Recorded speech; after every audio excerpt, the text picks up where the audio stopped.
اور ہر طرف برسات ہی برسات، خوشگواری موسم کے اوپر غالب رہی۔ پھر آپ علیہ الصلاۃ والسلام کی ولادت سے راج روایات کی بنیاد پر 50 دن پہلے یا 55 دن پہلے ایک عجیب واقعہ رونما ہوا۔ گویا یہ نبی پاک صلی اللہ علیہ وسلم کی ولادت کی پیشین گوئی بن کر آیا۔ یہ واقعہ ہوا یہ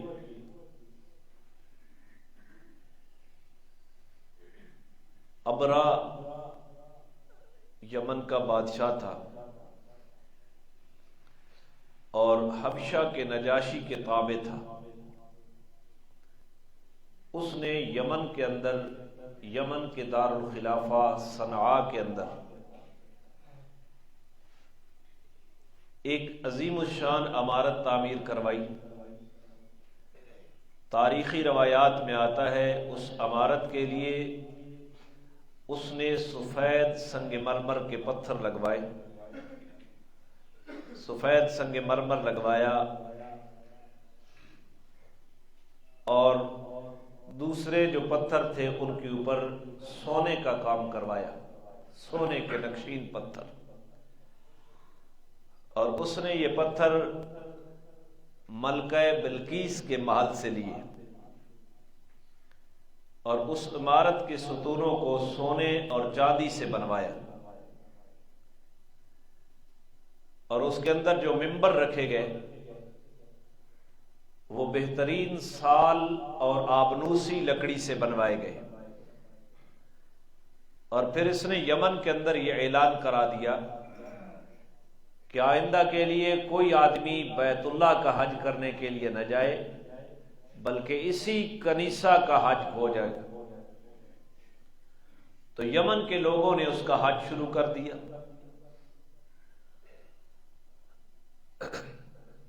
عربوں کو جب یہ بات پتہ چلی تو ایک روایت میں آتا ہے کہ کسی عربی آدمی نے اس کنیسے کے اندر کوئی گندگی پھینک دی، اور دوسری روایت میں آتا ہے کہ گندگی والا واقعہ نہیں بلکہ عرب کے کچھ نوجوانوں نے آگ لگائی اور وہ آگ اس کنیسے تک پہنچ گئی، جس سے کنیسے کا بہت بڑا حصہ جل گیا۔ تو یمن کا بادشاہ ابرا جب اس کو اس واقعے کا علم ہوا تو وہ سیخ پا ہو گیا اور اس نے قسم اٹھا لی کہ میں قریش کے کعبہ کو گراؤں گا، بیت اللہ کو گراؤں گا۔ اور اس نے حبشہ کے بادشاہ نجاشی کو خط لکھا۔ یہ وہ نجاشی نہیں ہے جو رسول اللہ پہ اوپر ایمان لایا، یہ وہ نجاشی نہیں ہے۔ نجاشی لقب تھا حبشہ کے بادشاہوں کا، جس طرح فرعون لقب تھا مصر کے بادشاہوں کا۔ آج جس طرح ہماری اصطلاح میں صدر اور وزیر اعظم بولتے ہیں، کسرا بھی لقب تھا فارس کے بادشاہوں کا۔ تو حبشہ کے بادشاہ نجاشی کو اس نے خط لکھا کہ جو بڑا ہاتھی ہے وہ بھیجو، میں نے بیت اللہ کو گرانا ہے۔ اور شاہ حبشہ کے پاس جو ہاتھی تھا اس جیسا ہاتھی، جسیم اور رحیم ہاتھی اور طاقتور ہاتھی کائنات کے اندر کسی اور کے پاس نہیں تھا۔ وہ ہاتھی اس نے لیا اور اپنے پاس ہاتھیوں کا لشکر اس نے تیار کیا، اور کعبۃ اللہ کو گرانے کے لیے وہ عازم سفر ہوا، نکل پڑا۔ رستے میں عربی قبائل اس کا مقابلہ کرنے کے اوپر تل گئے، لیکن ہاتھیوں کا کثیر لشکر اور منظم فوج لے کر آ رہا تھا۔ وہ قبائل کو شکست دیتے دیتے مکہ کے باہر آ کر اس نے پڑاؤ ڈال دیا، اور یہاں آ کر اس نے رؤسائے قریش کے پاس اپنا قاصد بھیجا کہ قریش کے رئیس کو جا کر کہو کہ حبشہ کا یمن کا بادشاہ ابرہہ ہاتھیوں کا کثیر لشکر لے کر بیت اللہ کو گرانے کے لیے آیا ہے، تمہارے ساتھ اس کی کوئی دشمنی نہیں، وہ اس بیت اللہ کو گرا کر واپس چلا جائے گا، اور اگر تم آڑے آئے تو تمہارے ساتھ سخت جنگ ہوگی۔ تو قاصد مکہ، اس نے پڑاؤ مکہ سے باہر ڈالا، اور قاصد نے آ کر جناب عبد المطلب کے پاس آ کر اپنا پیغام دیا، چونکہ قریش کے سردار اس وقت جناب عبد المطلب ہی تھے، اور کعبۃ اللہ کے متولی بھی جناب عبد المطلب تھے۔ تو اس نے پیغام دیا شاہ ابرہہ کا، شاہ یمن کا، کہ بیت اللہ کو گرانے کے لیے وہ آیا ہے، آپ کے ساتھ کوئی دشمنی نہیں ہے، اور بیت اللہ کو گرا کر وہ واپس چلا جائے گا، اگر تم آڑے آئے تو تمہیں اس کی پاداش میں سخت جنگ بھگتنا پڑے گی۔ تو جناب عبد المطلب نے کہا کہ یمن کے بادشاہ کے ساتھ لڑنے کی طاقت ہمارے اندر تو نہیں ہے، ہم اس کے ساتھ جنگ نہیں کریں گے، اس گھر کا ایک مالک ہے، وہ جانے اور یہ گھر جانے۔ تو قاصد واپس چلے گیا، اور قاصد نے یہ پیغام بھی دیا کہ مکہ کے رئیس کو میرے پاس بلا بھی بھیجنا۔ تو جناب عبد المطلب تیار ہوئے، کچھ رؤساء ساتھ لے کر ابرہہ کے ملنے کے لیے مکہ سے باہر جہاں اس نے پڑاؤ ڈالا ہوا تھا، وہیں جناب عبد المطلب کو یہ خبر پہنچی کہ اطراف مکہ میں، مکہ کے باہر قریشیوں کے جتنے جانور چل رہے تھے، ان تمام جانوروں کے اوپر یمن کے بادشاہ ابرہہ نے قبضہ کر لیا ہے، جس میں سے 200 اونٹ، باختلاف روایت 400 کی تعداد بھی آتی ہے، لیکن صحیح تعداد 200 اونٹوں کی ہے۔ وہ 200 اونٹ جناب عبد المطلب کے تھے، ان کے اوپر بھی قبضہ کر لیا۔ تو جناب عبد المطلب وہاں پہنچے تو اللہ تعالیٰ نے جناب عبد المطلب کو جو شکل و صورت، حسن اور وجاہت، وقار اور دبدبہ اور روب اور سکینت ان کے چہرے کے اوپر جو دی ہوئی تھی، وہ اپنی مثل آپ تھے، بے مثل تھے، بے مثال تھے۔ جو ہی جناب عبد المطلب کو ابرہہ نے دیکھا تو وہ مرعوب ہو گیا، اتنا عظیم انسان، اتنا باوقار انسان۔ تو اس نے اس مرعوبیت میں آ کر یہ پسند نہیں کیا کہ میں تخت پہ بیٹھوں اور میں عبد المطلب کو اپنے تخت کے نیچے بٹھاؤں، یہ بات اس کو پسند نہ آئی، لیکن ساتھ اسے یہ بات بھی پسند نہ آئی کہ میں عبد المطلب مکہ کے چودھری کو اپنے تخت کے اوپر بٹھاؤں اور لوگ دیکھیں کہ یمن کے بادشاہ کے تخت کے اوپر عبد المطلب بیٹھا ہے۔ تو اس نے طریقہ یہ اختیار کیا کہ خود بھی تخت سے نیچے بیٹھ گیا جناب عبد المطلب کے پاس۔ بات ہو رہی ہے، ترجمان کے ذریعے سے بات ہوئی، وہ حبشی زبان میں تھا، یہ عربی تھے۔ تو جناب عبد المطلب نے کہا کہ میں تو اپنے اونٹ لینے کے لیے آیا ہوں، میں تو اپنے اونٹ لینے کے لیے آیا ہوں، جو میرے اونٹوں کے اوپر تم نے قبضہ کیا۔ تو ابرہہ نے کہا کہ جس کعبہ کی وجہ سے آپ کو عزت ملی ہے، جو آپ کی عبادت گاہ ہے، اس کی کوئی فکر آپ کو نہیں ہے۔ آپ کے اس مطالبے نے جو میرے نزدیک آپ کا ایک مقام قائم ہوا تھا، اس مقام کو کم کر دیا کہ آپ کعبۃ اللہ کی فکر کے بجائے اپنے اونٹوں کی فکر میں لگ گئے۔ تو جناب عبد المطلب نے جواب میں دیا کہ اونٹوں کا مالک میں ہوں، اور میں اپنی ملکیت کا سوال کرنے آیا ہوں۔ کعبۃ اللہ کا مالک زندہ موجود ہے، وہ اپنی ملکیت کی خود تحفظ کرے گا۔ تو ابرہہ نے کہا کہ اونٹ لے جاؤ۔ تو جناب عبد المطلب نے اپنے اونٹ لے لیے، اور وہ کہتا ہے کہ کعبۃ اللہ کا مالک آج میرے آگے کچھ بھی نہیں ہے۔ تو جناب عبد المطلب نے کہا کہ جو کعبہ کا مالک ہے وہ بھی کعبہ کو بے یار و مددگار نہیں چھوڑے گا۔ جناب عبد المطلب نے اونٹ لیے، کتنے اونٹ تھے؟ 200۔ اور 200 اونٹوں کو کعبۃ اللہ کی نیاز کے طور پر مختص کر دیا کہ آج کے بعد یہ میرے نہیں ہیں، یہ کعبہ کے ہو گئے۔ پھر اس کے بعد واپس آئے، قریشیوں کو اکٹھا کیا، کعبۃ اللہ کے پاس آ کر جناب عبد المطلب نے کچھ اشعار میں، وہ میرے پاس موجود ہیں لیکن بات لمبی ہو جائے گی، عربی میں اشعار میں رب تعالیٰ کے سامنے دعا کی، اللہ ہم عاجز ہیں اور ایک نصرانی وہاں سے چلا ہے تیرے گھر کو گرانے کے لیے، ہم تیرے گھر کی مدد نہیں کر سکتے، اللہ تو اس کو نیست و نابود فرما دے۔ یہ دعا کر کے جناب عبد المطلب نے اعلان کروا دیا کہ ہم اپنی آنکھوں سے تو نہ دیکھیں کہ کعبۃ اللہ کو گرایا جا رہا ہے، لہذا ہم مکہ کو چھوڑ کر جنگل میں چلے جائیں۔ تو تمام اہل مکہ جناب عبد المطلب کے اس اعلان کے اوپر مکہ کو چھوڑ گئے اور جنگل میں جا کر ڈیرا لگا لیا۔ اور ادھر ابرہہ اس کا ہاتھی جب اس کو اٹھانے کی فکر ہوئی جب پڑاؤ سے، تو وہ اٹھنے کا نام نہیں لیتا، وہ 4 زانو ہو کر بیٹھ گیا۔ ہاتھی کے بارے میں آتا ہے کہ وہ 4 زانو نہیں بیٹھتا، 4 زانو جس طرح اونٹ بیٹھتا ہے، ہاتھی اس طرح نہیں بیٹھتا، لیکن ابرہہ کا ہاتھی 4 زانو ہو کر بیٹھ گیا۔ تو علماء نے لکھا ہے گویا اس نے دھرنا دے دیا کہ میں آگے جانے کے لیے تیار نہیں ہوں۔ اور وہ محاوت جو تھا ہاتھی کو پکڑنے والا اور ہاتھی کو چلانے والا، انہوں نے پورا زور لگایا کہ ہاتھی اٹھے، ہاتھی کو انہوں نے کیل چبھوئے لوہے کے، لیکن ہاتھی اٹھنے کا نام نہیں لیتا۔ ہاتھی کا رخ اگر یمن کی طرف کیا جاتا تو ہاتھی دوڑ پڑتا، اور جب کعبۃ اللہ کی طرف کیا جاتا تو پھر وہ دھرنا دے کر 4 زانو بیٹھ جاتا۔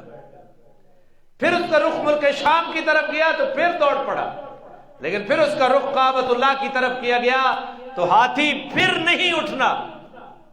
تو ابرہہ نے کہا کہ ہاتھی کو شراب پلا دو، مدہوشی میں اس کو کعبۃ اللہ کے اوپر حملہ کے لیے ابھار دو۔ ہاتھی کو شراب پلائی گئی، لیکن اس ہاتھی نے شراب کا اثر بھی قبول نہیں کیا اور اس نے اٹھنے سے انکار کر دیا۔ یہ پورا زور لگا رہے ہیں، وہ نہیں جاتا۔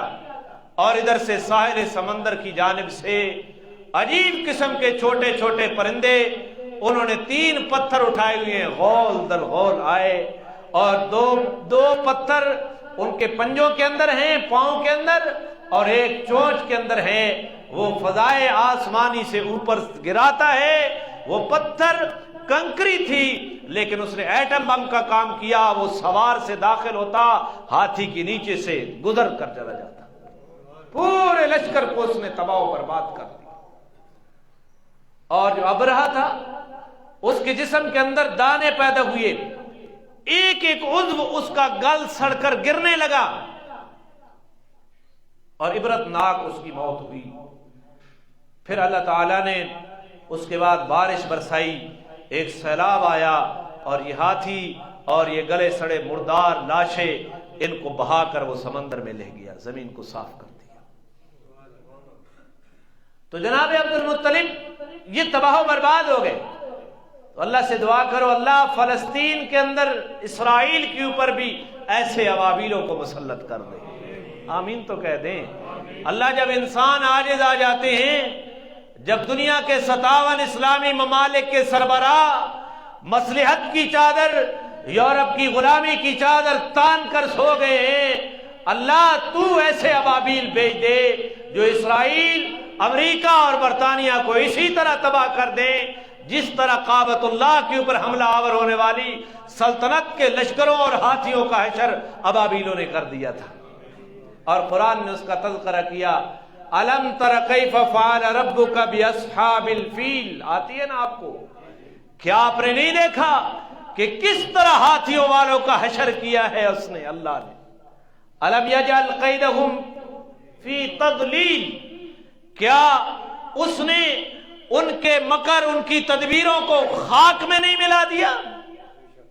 وارسل علیہم طیرا ابابیل، اور ان کے اوپر پرندے ابابیل کی شکل میں بھیجے۔ آگے کیا ہے؟ ترمیہم بحجارۃ من سجیل، جو ان کے اوپر نوکدار پتھر برساتے تھے، فجعلہم کعصف ماکول، اور ان پتھروں نے ایٹم بم کا کام کیا، اور سوار اور اس سواری کو اس طرح کر دیا گویا کہ کھایا ہوا بھوسا ہوا کرتا، کھایا ہوا بھوسا اوجری جڑ پہ ہونا، اس طرح تباہ و برباد اللہ تعالیٰ نے کر دی۔ تو جناب عبد المطلب کو تلاش ہوئی کہ دیر لگ گئی، پتہ نہیں کیا واقعہ پیش آیا، تو جناب عبد المطلب آئے اور دیکھا کہ یہ سارے تہس نہس ہو گئے، اور اس وقت جو ان کا ساز و سامان تھا، چاندی، سونا، زرہیں، تلواریں، نیزے، وہ مال غنیمت کے طور پر جناب عبد المطلب نے اکٹھا کیا۔ پھر باقی قریشی بھی آ گئے اور انہوں نے مال غنیمت اکٹھا کیا، اور جناب سیدنا عثمان رضی اللہ تعالیٰ عنہ کے والد عفان نے بہت زیادہ مال غنیمت اکٹھا کیا اسی ابرا کے شکست خوردہ لشکر سے، اور پھر عفان کی وفات کے بعد حضرت عثمان اکیلے اس مال غنیمت کے وارث بنے، اور حضرت عثمان مکہ کی دھرتی کے اوپر سب سے مالدار بنے۔ حضرت عثمان کی مالداری کی وجہ کیا بنی؟ ان کے باپ کا مال غنیمت اکٹھا کرنا، اور وہ مال غنیمت حضرت عثمان کو وراثت میں ملا تھا، اور اتنا وہ مال غنیمت تھا کہ عثمان جیسا پھر امیر کوئی باقی نہیں رہا۔ تو اللہ تعالیٰ نے اس طرح ان کو تباہ و برباد کر دیا۔ تو اس واقعے کے بعد قریش کو لوگ اللہ والے کہہ کر پکارتے تھے کہ یہ اللہ والے ہیں، دھاک بیٹھ گئی۔ اور اگر آپ نظریاتی اعتبار سے دیکھیں تو شاہ حبشہ مذہب کے اعتبار سے اور شاہ نجاشی مذہب کے اعتبار سے دونوں نصرانی تھے، اور قریش مکہ بت پرست تھے۔ تو جب نبی علیہ الصلوۃ والسلام پیدا بھی نہیں ہوئے تو اس وقت مذہب کے اعتبار سے نصرانی مذہب بہتر تھا، قریش کے مذہب کے مقابلے میں ان کا مذہب بہتر تھا۔ لیکن اللہ تعالیٰ نے جناب رسول اللہ صلی اللہ علیہ وسلم کی پیدائش کی برکت میں جو ابھی ہونے والی تھی کہ اللہ تعالیٰ نے قریش کو یہ عظیم کامیابی عطا فرمائی، اور کعبۃ اللہ کو اللہ تعالیٰ نے محفوظ فرمایا۔ یہ حضور علیہ الصلوۃ والسلام کی ولادت سے پہلے ایک واقعہ رونما ہوا، اس کو اصطلاح میں ٹرم میں کہتے ہیں ارہاس، الف رے ہے لاہوری الف صاد۔ حضور علیہ الصلوۃ والسلام اعلان نبوت کے بعد آپ کے دست مبارک کے اوپر جو خرق عادت واقعات نمودار ہوئے، کنکریوں نے کلمہ پڑھا، درختوں نے آپ کو سلام کیا، چاند دو ٹکڑے ہو گیا، وغیرہ وغیرہ، ان کو معجزات کہتے ہیں۔ اور جو واقعات آپ کی ولادت سے پہلے ایسے ہوئے جن کا عام عادت کے ساتھ کوئی تعلق نہیں ہے، ان کو اصطلاح میں ارہاس کہتے ہیں۔ یہ معجزے کی ایک شکل ہوتی ہے۔ تو یہ آپ کی ولادت سے 50 دن پہلے یا 55 دن پہلے یہ واقعہ رونما ہوا، گویا یہ آپ علیہ الصلوۃ والسلام کی ولادت کے استقبال کے طور پر قریش مکہ کو اللہ تعالیٰ نے یہ اعزاز دیا ہے کہ تمہارے اندر اس کائنات کا سردار نمودار ہونے والا ہے۔ پھر آپ علیہ الصلوۃ والسلام جب پیدا ہوئے تو اس وقت کی کیا کیفیات ہیں، وہ جو روایات میں آتا ہے کہ آپ علیہ الصلوۃ والسلام کس حالت میں پیدا ہوئے، کون سی کیفیت میں آپ علیہ الصلوۃ والسلام پیدا ہوئے، تو یہ آپ علیہ الصلوۃ والسلام کی شان بھی بڑی عجیب اور نرالی تھی۔ آپ علیہ الصلوۃ والسلام فجر کے قریب وقت میں آپ کی پیدائش ہوئی، دن سوموار کا تھا، اور تاریخ کیا تھی اس کے بارے میں اختلاف ہے۔ ربیع الاول کے اقوال کئی ہیں، 8 ربیع الاول تھی، 9 ربیع الاول تھی، 10 ربیع الاول تھی، 12 ربیع الاول تھی، اور 18 ربیع الاول تھی۔ ربیع الثانی کے اقوال بھی ہیں، رمضان کے اقوال بھی ہیں، آپ کی ولادت کے بارے میں اختلاف ہے۔ مصر کے ایک عالم گزری ہیں جو ریاضی کے بہت بڑے ماہر بھی تھے، محمود پاشا فلقی، انہوں نے ریاضی کے حساب لگا کر دعویٰ کیا ہے کہ جس سال ہاتھیوں کے لشکر نے کعبۃ اللہ کے اوپر حملہ کیا ہے اس سال سوموار کو 9 ربیع الاول بنتی ہے۔ سوموار کو ہاں مشہور 12 ربیع الاول ہے۔ بہرحال اللہ تعالیٰ نے اللہ تعالیٰ یہ اپنی حکمتیں جانتا ہے کہ اللہ نے اس چیز کو کیوں مخفی رکھا کہ صحیح تاریخ نہیں پتہ چل سکی، وگرنہ صحابہ کرام تلاش کر کے اس تاریخ کو متعین کر کے امت کو دے دیتے کہ فلاں تاریخ ہے، کیونکہ ہم نے جشن منانا ہے۔ لیکن صحابہ کی توجہ بھی اس طرف نہیں ہوئی، اللہ ہی اس کی حکمت کو جانتا ہے۔ تو آپ علیہ الصلوۃ والسلام کی ولادت صبح کے وقت فجر سے کچھ پہلے ہوئی۔ جناب آمینہ فرماتی ہیں کہ جب آپ کی پیدائش ہوئی اور آپ کی پیدائش کے ساتھ ایک نور نکلا جس سے ملک شام کے محلات روشن ہو گئے۔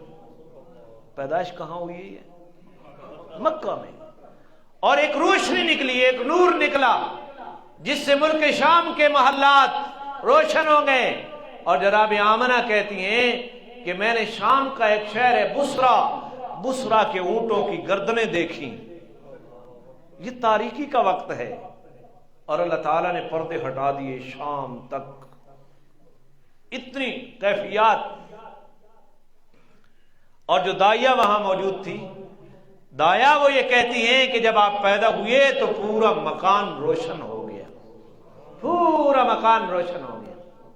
تو علماء نے اس کی حکمتیں بھی لکھی ہیں کہ آپ مکہ میں پیدا ہوئے، اور یہ واقعہ ایک سے پہلے جس رات آپ کا حمل ٹھہرا، آپ بصورت حمل ماں کے پیٹ میں آئے، اس رات جناب آمنہ نے خواب میں دیکھا کہ ایک نور نکلا ہے مجھ سے جس نے شام تک علاقہ روشن کر دیا ہے۔ اور یہ حالت بیداری میں یہ نور نکلا ہے جس نے شام تک کے علاقے کو روشن کر دیا۔ تو علماء نے اس کی حکمت میں لکھا ہے کیوں بھائی شام کا علاقہ کیوں روشن کیا گیا، اور خصوصی طور پر اس نور کی تجلی کون سا علاقہ شام کا میں نے بتایا؟ بصرہ، اس کی اونٹوں کی گردنوں تک۔ آپ علیہ الصلوۃ والسلام کی بعثت کے بعد آپ کی دعوت سب سے پہلے بصرہ میں پہنچی، اور سب سے پہلے بصرہ والوں نے جناب رسول اللہ کے اوپر ایمان لایا 40 سال کے بعد۔ یہ 40 سال پہلے بصرہ۔ اور ملک شام، یہ اشارہ اس طرف بھی تھا کہ آپ کی زندگی کے اندر ملک شام اسلام کی سلطنت کا حصہ بن جائے گا، اور آپ علیہ الصلوۃ والسلام کی زندگی مبارک کے اندر ملک شام کی تک اسلام کی سلطنت کو وسعت پہنچ چکی تھی۔ اور پھر اس نبی علیہ السلام کو جب معراج کرایا گیا تو آپ علیہ الصلوۃ والسلام کو بیت اللہ سے اٹھا کر بیت المقدس تک پہنچایا گیا جو شام کے اندر ہے، جس کے اوپر آج اسرائیلی امریکی بمباریاں برس رہی ہیں، اور پوری دنیا اس کے اوپر خاموش تماشائی بن کر بیٹھی ہے۔ بیت المقدس تک آپ کو سیر کرائی گئی، اور قرآن میں اس کا تذکرہ کیا گیا، سبحان الذی اسری بعبدہ لیلا من المسجد الحرام الی المسجد الاقصی الذی بارکنا حولہ۔ پاک ہے وہ ذات جو راتوں رات کے ایک حصے میں اپنے عظیم الشان بندے کو لے گیا ہے مسجد حرام سے لے کر بیت المقدس تک، جس بیت المقدس کے گرد و نواح میں ہم نے برکت عطا کی ہوئی تھی۔ آج اس برکت والی زمین کو بمبوں سے چھلنی کیا جا رہا ہے، اور دنیا کے کسی مسلمان حکمران کی غیرت نہیں جاگ رہی۔ تو اللہ تعالیٰ فلسطین کے مسلمانوں کی مدد فرمائے، یہ انبیاء کا مسکن ہے۔ اور شاید علماء نے یہ حکمت بھی لکھی ہے کہ آپ کی پیدائش کے وقت جو نور نکلا اس سے بصرہ اور شام کے محلات روشن ہو گئے۔ یہ اس طرف بھی ہوا تھا، اس طرف بھی اشارہ ہے کہ حضور نے فرمایا میری امت میں 40 ابدال ہر وقت رہتے ہیں، جن میں سے 30 کا تعلق ملک شام سے ہوتا ہے، جن میں سے 30 کا تعلق ملک شام سے ہوتا ہے۔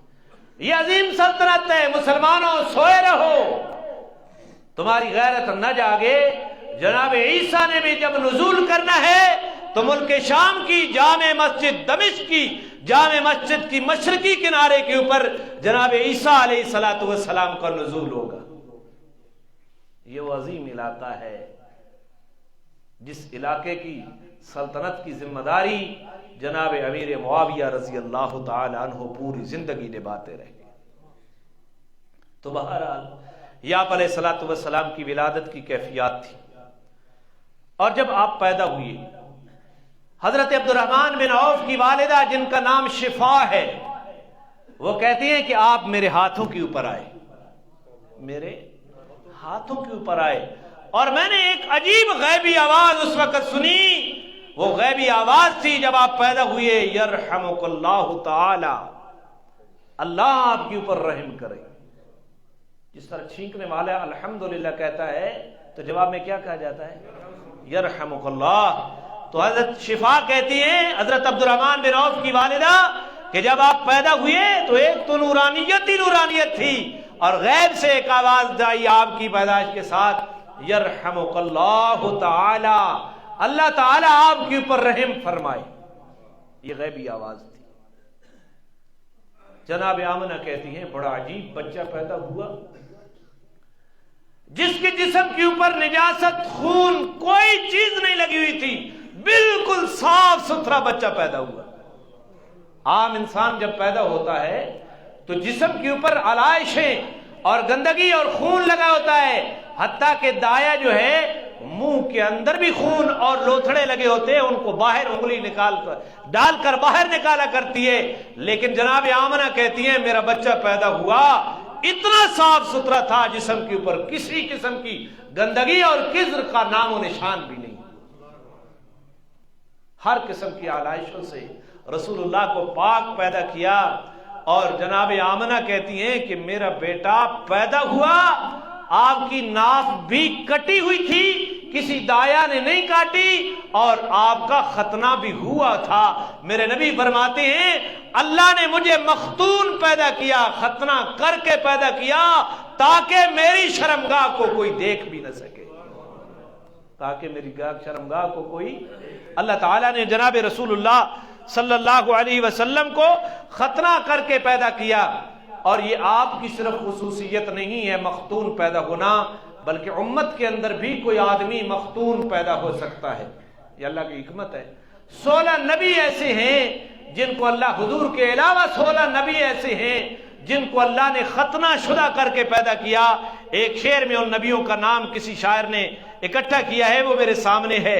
ہم زکریا، شیش، ادریس، یوسف و حنظلہ، عیسیٰ و موسیٰ و آدم و نوح، شعیب، سام، لوط و صالح، سلیمان، یحییٰ، ہود، یاسین، خاتم صلی اللہ علیہ وسلم۔ کتنے نبی اور حضور سمیت کتنے ہو گئے؟ 17۔ گنتے جاؤ آپ۔ زکریا، آپ گنتے جائیں۔ زکریا،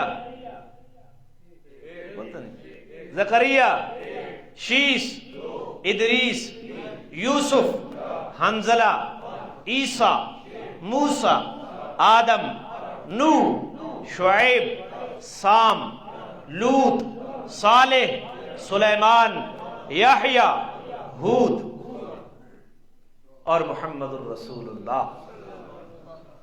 17 نبی اللہ نے ان کو ختنہ کر کے پیدا کیا، اللہ نے ان کو ختنہ کر کے پیدا کیا۔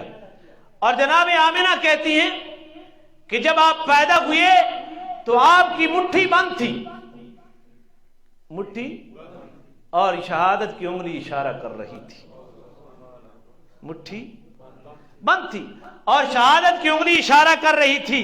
اور جب آپ پیدا ہوئے تو آپ کی زبان مبارک کے اوپر کچھ کلمات تھے، میں نے کان لگایا تو وہ کلمات یہ تھے، اللہ اکبر والحمد للہ کثیرا وسبحان اللہ بکرۃ واسیلا۔ پیدا ہوئی، پیدائش کے وقت گہوارے میں کچھ اور بچوں نے بھی کلام کیا تھا، جناب عیسیٰ بھی انہی میں سے۔ تو حضور نے یہ کلام کیا، اللہ اکبر، سب سے بڑا کون ہے؟ اللہ، والحمد للہ کثیرا، بہت زیادہ کثرت کے ساتھ تعریفوں کے لائق کون ہے؟ اللہ ہے۔ وسبحان اللہ بکرۃ واسیلا، صبح اور شام پاکی کس کی بیان کرنی چاہیے؟ اللہ کی بیان کرنی۔ تو یہ آپ کی مٹھی باندھ تھی۔ جناب آمنہ کہتی ہیں کہ جب آپ پیدا ہوئے آپ کے گھٹنے زمین کی طرف جھکے ہوئے تھے اور یہ بند مٹھیاں بھی زمین کی طرف جھکی ہوئی تھی. انگلیوں کا اشارہ شہادت کی انگلیوں کا شہادت کا اشارہ تھا اور آپ کا سر مبارک جو تھا وہ آسمان کی طرف اٹھا ہوا تھا. آسمان کی طرف اٹھا ہوا تھا. اور جب آپ پیدا ہوئے تو سب سے پہلے آپ نے زمین سے مٹی اٹھائی تو کسی نے فال لیا کہ اگر اس بچے نے اس زمین سے مٹی اٹھائی ہے تو پوری روئے زمین تک آپ کا اقتدار پہنچے گا اور ضرور پہنچے گا. 65 لاکھ مربع میل تک اسلام کا پرچم جناب امیر معاویہ رضی اللہ تعالیٰ عنہ نے روئے زمین کے اوپر لہرایا. آدھی زمین کے اوپر حکمرانی تھی اسلام کی جناب امیر معاویہ کے دور میں، اور جناب عیسیٰ جب نازل ہوں گے، امام مہدی کا جب ظہور ہوگا، پوری کائنات کے اوپر پرچم محمدی لہرائے گا. یعقوب علیہ السلام نے مٹی اٹھائی، سجدے کی حالت میں آپ پیدا. علماء نے اس کی حکمتیں بھی لکھی. سجدے اللہ کے آگے اور آسمان کی طرف اٹھایا ہوا نگاہیں یہ خبر دے رہی تھی یہ کائنات کا سردار ہے، یہ کائنات کا کیا ہے؟ سردار ہے. تو جناب عبد المطلب کو اس طرف پیغام بھیجا گیا کہ آپ کا پوتا پیدا ہوا ہے. جناب عبد المطلب تشریف لائے تو جناب آمنہ نے بتایا کہ عجیب بچہ پیدا ہوا ہے. تو جناب عبد المطلب گھبرا گئے اور گھبراتے ہوئے پوچھتے ہیں کیا ناقص الخلقت ہے؟ کیا آپ کی خلقت تام نہیں ہے؟ نہیں. تو پھر یہ سارے واقعات بتائے کہ یہ پیدا ہوا تو وہ نور میں نے دیکھا، یہ پیدا ہوا تو شہادت کی انگلی آسمان کی طرف اٹھی ہوئی ہے، یہ پیدا ہوا تو رخ انور آسمان کی طرف ہے، یہ پیدا ہوا تو گھٹنے سجدے کی حالت میں ہیں اور ہاتھ سجدے کی حالت میں ہے، یہ پیدا ہوا تو یہ اللہ اکبر والحمدللہ کثیرا وسبحان اللہ بکرتم واصیلا کی صدائیں لداکتے ہوئے پیدا ہوا. تو جناب عبد المطلب نے کہا کہ اس کی شان بھی پھر نرالی ہوگی، اس کی شان بھی پھر. تو جناب عبد المطلب اپنے اس پوتے کو لے گئے، بیت اللہ کا طواف کیا رایا. پیدائش کے فوراً بعد آپ کو اپنے دادا کے ہاتھوں کعبۃ اللہ کا طواف نصیب ہوا. آج کی مجلس میلاد النبی ہے. کیا مجلس ہے؟ مولوی صاحب کا نعرہ تو لاؤ، محفل میلاد النبی لگا لے نا. لوگ جو کہتے ہیں کہ یہ میلاد نہیں مناتے، بھائی میلاد جس محفل میں میلاد حضور کی ولادت کے تذکرے ہیں اسی محفل کا نام کیا ہے؟ محفل میلاد النبی، یا میلاد النبی کانفرنس کہہ لیں یا مجلس میلاد النبی کہہ دیں. تو میں لگوا لیتا ہوں محفل میلاد النبی. میں بات تو کہتے ہیں ہم میلاد منا رہے ہیں نا، لیکن یہ تو نہ کرو کہ ہر مجلس کو عنوان ہی میلاد النبی. تو عنوان کے ساتھ تو مطابقت رکھو. تو آپ علیہ الصلوۃ والسلام اس شان کے ساتھ پیدا ہوئے. اب عرب کا ایک دستور تھا کہ جب بچہ پیدا ہوتا تو اس بچے کے اوپر ایک برتن رکھ دیتے. وہ دابڑے نہیں ہونے ہیں پرانے زمانے ویکڑے کے کہ ویکھے نوی نسل کوئی پتہ نہیں، انہوں دابڑے دا لفظ ہی کوئی نہیں پتہ. انہوں کو پوچھو با اڑاٹ کیڑی چاہے، ہاں انہوں نے اڑاٹ دا ہی کوئی پتہ. انہوں کو پوچھو 49 کیڑی چاہے، اگر ان سے پوچھو 59 تو فوراً سمجھ جائیں گے، 49 فوراً سمجھ جائیں. ان کو اپنی زبان، یہ اپنی زبان کے لحاظ سے ہجڑے بنتے جا رہے ہیں. اساتذہ دھرنا دی ہوئی ہے، میں ان سے گزارش یہ بھی کرتا ہوں کہ اس نسل کو اپنی زبان تو سکھوا لو، اور اگر یہ اپنی زبان کی حفاظت نہ کر سکی تو کبھی بھی غلامی کے دلدل سے باہر نہیں نکل سکے گی. تو ایک بڑا برتن اور دابڑا ایسا دیکھا، مٹی کا ایک بڑا برتن ہوتا تھا. لوگ اس کے نیچے کتے بلیوں سے حفاظت کے لیے برتن ڈھانکتے تھے، اس کو دابڑا کہتے. تو اس طرح کا کوئی برتن ہوتا تھا.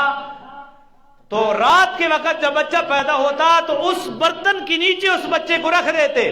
تو عرب کے دستور کے مطابق جناب نبی پاک صلی اللہ علیہ وسلم کو بھی رات کے وقت اس برتن کے نیچے رکھ دیا گیا.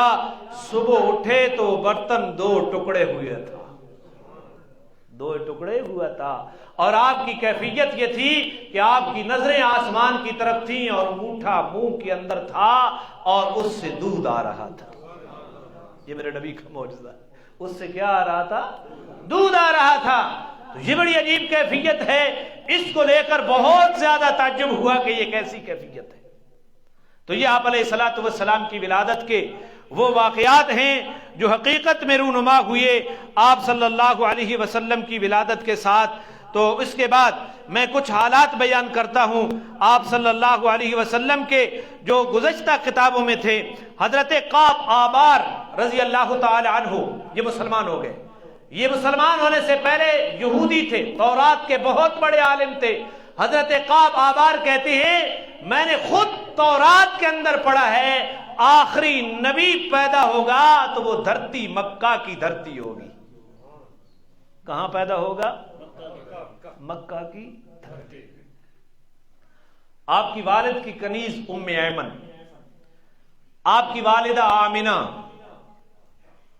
آپ کا نام محمد، آپ کی دایا شفا، آپ کی سب سے پہلے دودھ پلانے والی صوبیہ، اور پھر آپ کی مستقل رضائی ماں حلیمہ سعدیہ۔ یہ سارے نام لیں، ان ناموں کے اندر برکت کی خوشبو آتی ہے۔ آمنہ امن سے ہے جو آپ کی والدہ ہے، ام ایمن آپ کے والدہ کی کنیز جو آپ کی خدمت کرتی، یہ اس کے معنی میں برکت پائی جاتی ہے، یمن پایا جاتا ہے۔ اور آپ کی دایا عبد الرحمن بن عوف کی والدہ، اس کا نام شفا ہے، اور شفا صحت اور تندرستی کو کہتے ہیں۔ آپ کو پہلے دودھ پلانے والی لونڈی صوبیہ ہے، صوبیہ کے معنی میں ثواب پایا جاتا ہے۔ اور آپ کی مستقل ماں حلیمہ رضائیہ ماں حلیمہ سعدیہ، جس کے معنی میں علم اور حوصلے کی صفات پائی جاتی ہیں۔ اور آپ کا نام محمد، کائنات میں سب سے زیادہ جس کی تعریفیں کی جائے وہ محمد ہوا کرتا ہے۔ ہر طرف سے امن، سلامتی اور خوشنمائی کے نعرے لگ رہے ہیں۔ تو یہ تورات کے اندر تھا۔ جناب حضرت قعب آبار رضی اللہ تعالی عنہ فرماتے ہیں، حضرت عائشہ رضی اللہ تعالی عنہ فرماتی ہیں کہ جب آپ علیہ الصلوۃ والسلام جس رات پیدا ہوئے تو مکہ کے اندر ایک یہودی عالم رہتا تھا، اور اس یہودی عالم نے قریش مکہ سے پوچھا کہ اس رات میں کوئی بچہ تمہارے اندر پیدا ہوا ہے؟ تو ہم مجلس لوگوں نے کہا ہمیں تو کوئی خبر نہیں ہے۔ تو اس یہودی عالم جو مکہ کے اندر رہتا تھا اس نے کہا کہ پتہ کرو قریشیوں کے کس گھر کے اندر بچہ پیدا ہوا ہے۔ اس رات کے اندر وہ لوگ گھروں میں گئے، تلاش شروع کی، پتہ چلا کہ جناب عبداللہ کے گھر ایک یتیم بچہ پیدا ہوا ہے، اور انہوں نے اس بچے کا نام محمد رکھا ہے۔ اس عالم کو آ کر بتلایا گیا، یہودی عالم کو، کہ وہ بچہ تو قریشیوں کے گھر عبداللہ کے گھر میں پیدا ہوا ہے، مجھے لے چلو، میں اس بچے کو دیکھنا چاہتا ہوں۔ وہ عالم، یہودی عالم، قریش مکہ کے ساتھ ہو کر جناب آمنہ کے گھر میں آیا۔ جناب آمنہ نے بچہ سامنے کر دیا، اس نے پیٹھ مبارک سے چادر اٹھائی اور مہر نبوت کو دیکھا اور بے ہوش ہو گیا۔ آپ کے مونڈوں کے درمیان یہاں مور تھی جس کے اوپر بال تھے، بے ہوش ہو گیا۔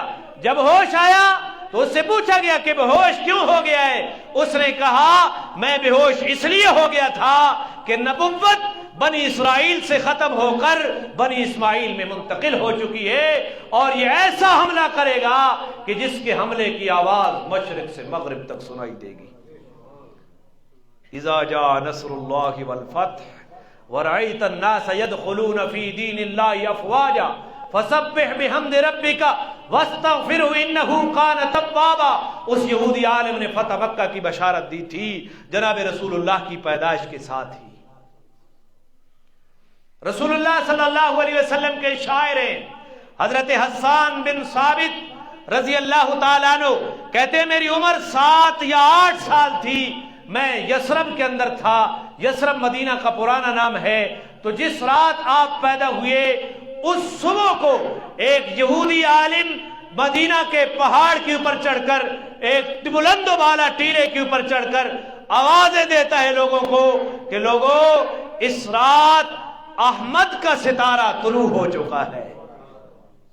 کہاں پیدا ہوئی؟ 500-600 میل دور وہ ستارہ جس نے احمد نبی کے ولادت کے ساتھ طلوع ہونا تھا، اس رات کو وہ احمد کا ستارہ طلوع ہو چکا ہے، اس کائنات کا امام پیدا ہو چکا ہے۔ حضرت حسان ابن ثابت کہتے ہیں کہ جب میں 7-8 سال کی عمر کا تھا اور مدینہ کے اندر وہ عالم یہ آوازیں لگا رہا تھا، تو آپ کی آمد کے تذکرے تورات میں ہیں، انجیل میں ہیں، آدم کی بشارتوں سے لے کر جناب عیسیٰ کی بشارتوں تک آپ کی ولادت کا تذکرے ہیں، اور آپ کا نام پچھلی کتابوں میں احمد ہے، اور آپ کے ماں باپ نے آپ کا نام محمد رکھا ہے، قرآن نے بھی آپ کا نام محمد ذکر کیا ہے، محمد الرسول اللہ والذین معہ اشداء علی الکفار رحماء۔ وقت ہوتا تو میں اس کی بھی تشریح کرتا کہ محمد کی جماعت کا تذکرہ بھی قرآن کر رہا ہے، محمد الرسول اللہ والذین معہ اشداء علی الکفار رحماء بینہم۔ ابو بکر و عمر کے تذکرے تو تورات میں بھی تھے، انجیل میں بھی تھے، آگے سیرت کے عنوان میں انشاءاللہ ان تذکروں کو بھی میں کروں گا، انشاءاللہ آپ کے سامنے بیان کروں گا۔ جس رات آپ پیدا ہوئی، کسرا فارس کی سرزمین، ایران کی سرزمین میں زلزلہ آیا اور کسرا کے محل کے 14 کنگرے گر پڑے، اور بات یہ